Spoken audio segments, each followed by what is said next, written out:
Well, greetings, everyone. This is Virtuous Roots, and we are Families of Virtue, where we reclaim virtue to bring virtue into our homes and yours. I'm Thomas McCuddy. And I'm Thomas Quackenbush. And I'm Nick Wiegand. And today on the podcast, we are talking about what is the blessed family life. And this stems from, we started at the church doing the Psalms, and I preached through Psalm 1 today, and I'm going to read that to even begin us off. And it's, "Blessed is the man who walks not in the counsel of the wicked, nor stands in the way of sinners, nor sits in the seat of scoffers. But his delight is in the law of the Lord, and on his law he meditates day and night. He's like a tree planted by streams of water that yield its fruits in its season, and its leaf does not wither, and all that he does, he prospers. The wicked are not so, but are like chaff that the wind drives away. Therefore the wicked will not stand in the judgment, nor sinners in the congregation of the righteous. For the Lord knows the way of the righteous, but the way of the wicked will perish." And so as we begin off, and that's kind of what kind of spawned the topic today, is what is the blessed man? How does that translate to the blessed family? And so I know there's this word that you're probably itching to get out that I tried to say today, and I think I did okay. But it's this Greek word that kind of encompasses this idea. So Thomas, what's the word, and how does it apply? So that special word is eudaimonia. That's what it is. And yes, so I didn't have it written down here, so I couldn't remember. So going back very early, Aristotle uses this term, and people don't know how to translate it. Happiness doesn't work; it's too cheap of a word. Blessed has spiritual connotations, and that's not how Aristotle was really using it. The word literally means being good-spirited, and some people will even translate it as flourishing. What does a flourishing life look like? Because it's not necessarily one that's tied with wealth and pleasures. It is the good quality, like the ultimate true fulfillment of our lives. And that's why when we think about blessedness as we relate with inside of Christianity, we realize this is what Aristotle was missing. That this is as the world looks and wants to feel blessed, what they're really wanting to feel is they're wanting to feel just good. They're wanting to feel that pleasure. They're wanting to feel nice or whatever it is and have the stuff. And we're saying that this blessedness goes much deeper than that. It's not based upon price tags. It's not based upon even just in terms of temporal experiences, that as the psalm really brings out, that there's a blessedness that comes from following God in his ways. And it echoes what Aristotle said, because Aristotle is saying the path of virtue is blessedness. That's eudaimonia, is to be virtuous. And so for us, we know that to be righteous goes beyond just simple human virtue. And there's this blessedness, this fulfillment that cannot be achieved any other way. So we don't even have an English word for this in reality. There's not, and it becomes problematic because you had brought up where, even when, as not that long ago with the Declaration of Independence with the United States, and they said, everybody's familiar with the line that, we hold these truths to be self-evident, all men are created equal. I'm messing it up, but it's the pursuit of happiness. Life, liberty, and the pursuit. Life, liberty, pursuit of happiness. So these guys were, as back in the day, as everybody was when they were trained classically. So they utilized these words more so in this classical sense than the way we have, really made them more superficial. So the pursuit of happiness is not just simply for hedonistic pleasures. It is also for the true fulfillment of the person. Like, what will fulfill you? We have a right to pursue that rather than being under the tyranny of someone else and being told you will do this or where we have no mobility. And that's what really separated the Americans from many of the governments of the day. And, so we have this word happiness, but now, again, we've turned this into something that's a throwaway word. It doesn't have the depth. And I think this is something, unfortunately, Americans have a habit of doing, because I think we could even say we've done the same thing with words like trauma. Like, everybody has trauma, and, I had to stand in line for 10 minutes and the guy next to me smelled bad. And that was a traumatic experience. And we butcher these words. They no longer have that depth, that it doesn't resonate. It doesn't touch. And so we have to go looking for new words. And even when we're talking about things like, what does a blessed life look like? What does it mean to be blessed in the family? What does it mean to be, even when we talk about children being a blessing, do we even really know what that means? Yeah, what extent does that mean? Mhm. You used a word, and I'm gonna ask Thomas Quackenbush real quick. He used a word, hedonist or hedonism. I know you like philosophy, so I think that's a word that a lot of we use a lot, but I don't know if a majority of people really know the extent of what that actually means and what it really is. So, kind of give me an idea of what hedonism means and how we see it, how we have seen it permeate the culture. Well, I think we can answer the kind of both those questions with some of the terminology that we're using kind of more recently. You ever heard of like YOLO? You only live once? Like this idea that, we only have a short period of time of life, and, while we're living this life, well, why not give into all the passions and desires and whatever we want to do with our bodies and with our time and other resources that we have? There's no, there's no higher principle. There's no like eternity to gain. Like we would as Christians be like, well, I'm going to sacrifice these temporary pleasures to gain something much better. Whereas them, like, from the hedonistic point of view, is that the pleasure becomes their god. It's like the god is their belly in some sense.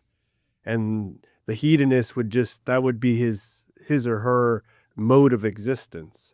So that the movement, you only live once, it's like, well, eat and be merry because tomorrow we might perish or whatever. Well, might as well just enjoy what we have as much as we like. And our culture has really embraced this, and especially with kind of what goes on in some of different like ideologies that are kind of part of our cultural trends with with love and who we're able to love and what that constitutes, and what could we do with our bodies, and who's to tell me what to do with my body, and all these other things. Because once we start putting these objective morals, like morals that are coming from outside ourselves, and us as Christians would find that in the Bible and the scriptures and everything. Like, who are you to tell me what I could do with my body? And it's really just putting the pleasures and the base desires above spiritual things and what's Okay. really important. So That's very self-centered, very yeah, very, self-focused. very self-centered. And so I think we're seeing that a lot in our families. And Yep. so if we take this idea of, I think it was interesting because you said Aristotle had this idea of eudaimonia, and it fell short because it's absent the spiritual. And then we have a cultural movement, and it's not just YOLO. I mean, it's everything, right? Where we have this cultural movement where we live in a very hedonistic culture. Not only here in the U.S., but any country that is influenced by us is following down that exact same path of just pure and utter hedonism. And so, and I'm seeing it in the families, and it's just decimating families when everyone's focused on themselves. So that's obviously not the answer, right? So when we talk about, we can read Psalm 1 and we can say, the blessed man, what he does do, he delights in the law of the Lord, and on the law he meditates day and night. So what is the blessed? So we take all this together. We understand what the blessed man looks like. Now, how does that correlate to a blessed family? Well, I think the psalm, and this is why I like with Psalm 1, it connects in with what we teach a lot with virtue very well, because it's not seeking the external things. It's more of this internal, this following the Lord, this righteousness that comes from God, and meditating on that. So you're filling your mind, walking in that, doing those kinds of things. So with the families, the families can fall prey to these ideas. Even I would say what I've seen is even good Christian families are falling into hedonistic tendencies. They don't even know that. They don't recognize that what they're doing is they're trying to find their blessedness in their vacation, in their, hey, we're going to have a clean house, or we're going to do this, we're going to do that, or we have this free time. And they've misunderstood that really the true blessedness comes from that living in the Lord. So as families, as they as they grow together, when we're worshiping together, when we are really living out the Christ-like life amongst each other, and not just doing, and I don't want people thinking, oh, I have to do, okay, specifically like spiritual things. Even when like my children show love to each other, like, because with my boys, they tend to be very, they can be very much, this is mine, quit touching me, he looked at me, all those kinds of things. But I watch them, and I watch them show love and concern for each other. That recently my oldest was sick, and my other boys were like, well, Joel's missing out, and we need to give him this, and hey, I can go take, and they were actually showing love to him. And there was a blessedness that came from that. It's a small thing, and it's not that he's getting to experience the same fun. It's that they're showing love. And we have a blessedness because that's a quality of soul. There's a genuine concern that's there, and that goes back to their character. That goes back to what we talk about, that virtue that we're trying to instill in them, and watching that come out. So from my side, it's just that sheer joy that follows from watching this, and that's the essence of the blessed life. That's why you don't have to be a family that has the nice car or the big house or all the stuff or the big vacations. That's not what makes the blessedness. Like we just recently, we with Christmas, we went back to see our family. So that's sort of our vacation, and we get to go, we hang out, we eat everyone else's food, so I mean, Don't have to cook. It's great. don't have to cook, it's just great. But all that pales in comparison to seeing my boys live righteously, to see that manifested in them. And that's why the psalm, blessed is the one who does not walk in the way, does not stand, does not sit among all those who scoff and scorn the Lord. The one who meditates and lives this out, that brings a sense of this blessedness. And the most recent was with the beginning of the year, and I know we had our episode on New Year's resolutions, but one of my children said, hey, I really want to read the Bible this year. I've never read the Bible, like all the way through. So he comes to me just asking, and there's such a blessedness from having my child. And so what I'm going to do is I'm like, okay, well, here's a couple of ideas. Here's what we're already doing, and we're going to be reading the Psalms. And he's like, oh, okay. And he's like, well, how many do I have to read? And kind of laid it out. And he looks at it, he's like, so I can do this. And he was like looking at a chart. He's like, there's 50 chapters in Genesis. He's like, what the world? So he's like, but in this experience again, I want to read the Bible. Oh, yeah, it's a pretty thick book. yeah. He's like, oh, but that only has one chapter. Okay. So that you can't pay money to gain that kind of experience and blessedness that comes from living in the Lord. Mhm. And I think this is what families are overlooking. Right. And this is what we want to call families back towards, is that no matter your station, no matter where you are in the world, you can have this blessedness because it comes from the Lord. Right. And he gives freely to those who ask. Yeah. And that's really, I think, what brings this idea as we pursue happiness. What's really going to make me happy? A life lived in the Lord.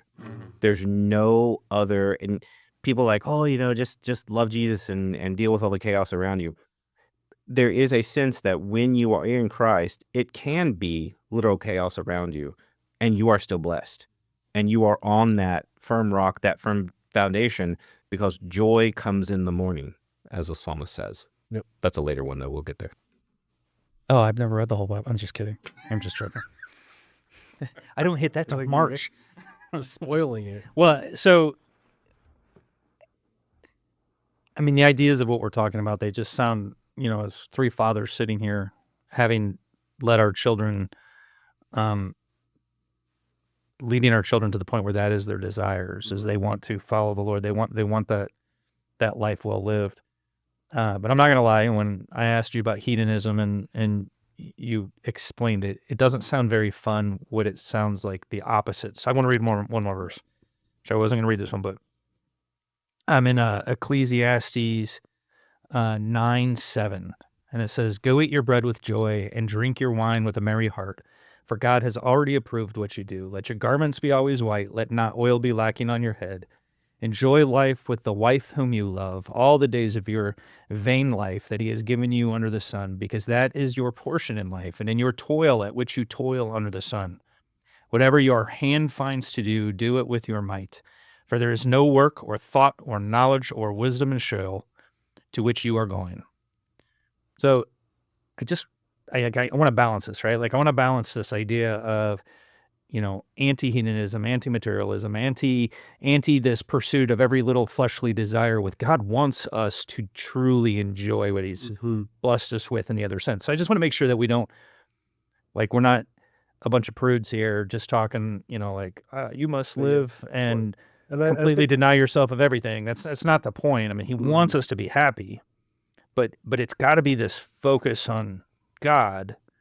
But we should absolutely enjoy what he has laid out before us, right? And I think just putting everything in its proper place and having, enjoying things, it's good. And God gives us the ability to feel pleasure. And in some ways, like that pleasure directs you towards the good because that's what he intended to do. 1 pint of ice cream, 1 night a week, good. 2 pints of ice cream, 7 nights a week, bad. Okay. Not that we know this from experience. I'm just saying. Yeah, from real experience. I love me some ice cream.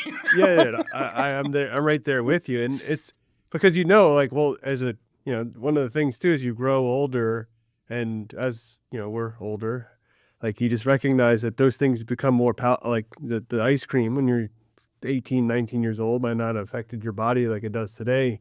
And we're starting to... Dude, you sound like such an old guy right now. I'm going to move this conversation back to away from ice cream because you're just going to make me feel worse. Okay. So, no, you said, enjoy things rightly, right? Yeah. Like, enjoy things in a right way. So, as, we as a church, we're going through the Psalms as families this week. What does enjoying God in a right way look like in a normal everyday family that wants to live this way? Like, what does it look like? Like, give me something concrete to focus on so that, somebody out there can hear, so we're not just talking ambiguous terms. Like, give me something that somebody can grab onto. I have this, I try to do this, and I think it's a worthy endeavor for all of us as fathers, as mothers. Like when my daughter comes to me and just wants to share something with me or share time with me, can I actually, I find that we have to stop what we're doing and actually take that time together. Because this is what he's talking about, enjoying a blessing. How do you enjoy your children? Well, actually spend time, undivided attention, and really engage yourself in what they're doing and what they want to show you, because that's what they're trying to do.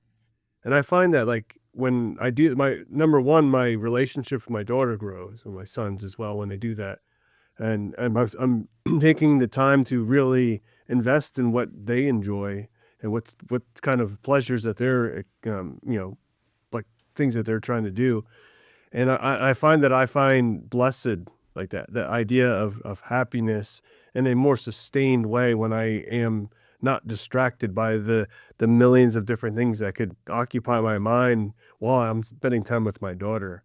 Putting down your phone. Putting down your phone and just the undivided attention. This goes with spouses as well. Just giving them and listening. Those things are really important. And there's so many times my mind, as I start to drift and think about other things, I'm like, this is why? What's so much more important than the blessing that God has put right in front of my face, which is my wife or my child or whatever. And I think that goes with, verse 9 where it says, enjoy life with the wife with whom you love. And that absolutely extends on. Yes, sir. What do you have that's concrete that this blessed family would look like? So I think in everyday life, I think this is where we miss out the most on that blessedness. So even tonight, so in terms of the concrete, it's not something special that you have to go looking for. I think that's the other mistake we make. Oh, we have to go see this movie or we have to go take this trip. So this evening, because my wife is away this weekend, I'm having to feed the boys, and I've sort of embraced I'm serving my boys. And they were sitting down and they were like, hey, can we have, we don't have a lot of drinks. We don't do sodas and all that, but can we have some milk with our meal? Absolutely. And I was like, let me get that for you. And it was something I did on purpose to basically show my boys to serve, and I enjoyed it. I have the ability to serve my boys, and I'm just sort of present in mind that we, again, this, as trite as it might sound, I have this milk that I can give. Like we have these things. I was able tonight, I did punt, I got pizza. Okay. But I'm able to do that and to enjoy this and to enjoy the serving, to enjoy serving together. We actually did laundry. We've been doing cleaning, but we also have new toys because we've gone through the Christmas season. So we've been doing things together.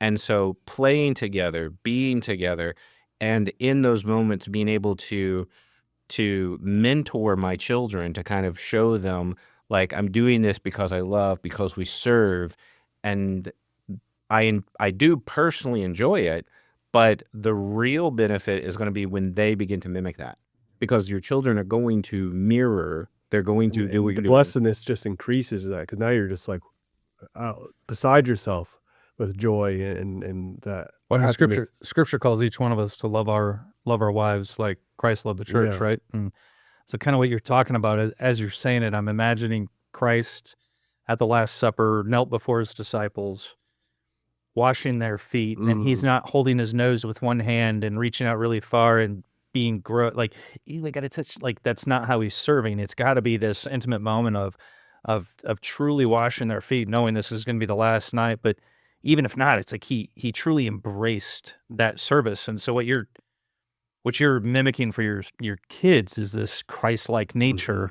of service, because you love them, because you want to, love God by serving them. And that's an incredible example. That is a good example of what a blessed family would look like when they serve each other out of gratitude and not out of compulsion. And I think that's the key. Like, I think many families, they just get like, oh, I have to do this and I have to serve this. I have to clean these dishes. And there is that sense of mindset. Why are you doing these things? And again, I'm not saying it's easy. It took me years, and we might measure this even by decades, to learn this lesson. But that's the path that you Let's have be to honest, live. we're still learning this lesson. I mean, Absolutely. I still do things I absolutely don't want to do. I'm not embracing them. That's why even when my wife comes back home, we have to have a conversation about some of the ways that I try to quote unquote help, that she's like, I can keep my help and I need to do things differently. Yeah, because we're learning. We are, Of course. but we do this because there's joy that follows this, and I think this is why family is not supposed to be a ball and chain and a burden the way many people treat. Like, I think that was the number one thing. Like when we just went through our Christmas break, kids are out of school, and the one thing parents can't wait for is their kids to go back to school. Okay. And I was and just thinking about that today. that's a constant. That's a constant theme. When you're homeschooled, you don't get that luxury, So See, you just did doesn't the change same much. thing. Doesn't change much. That's Well, Yeah. the luxury of ditch the kids, to put it that way. My point is, we've chosen to homeschool because I don't want to ditch the kids. right. I actually get to work from home. I don't like, running off. It's easier. It does. And this is why, in the sense, my wife, who's on retreat this weekend, I did this so she can refresh. We need that. But do we come back like, now I've got to go back into life? Or do we come back, I am so refreshed and I'm so happy to jump right in and get back in with the family? Right. That is that other mindset we need. And that's what would really lead to that blessed life. So, I actually have grandkids, and we just started homeschooling our grandkids. And I was actually thinking about that today. Is when my kids were little, I never was waiting for break to end. I loved it because I loved having my kids home. This is the first time I've ever could not wait for Christmas break to end, because I haven't been homeschooling the grandkids, and we gave them 2 weeks off, and now they come back on Monday and I get to hang out with them again.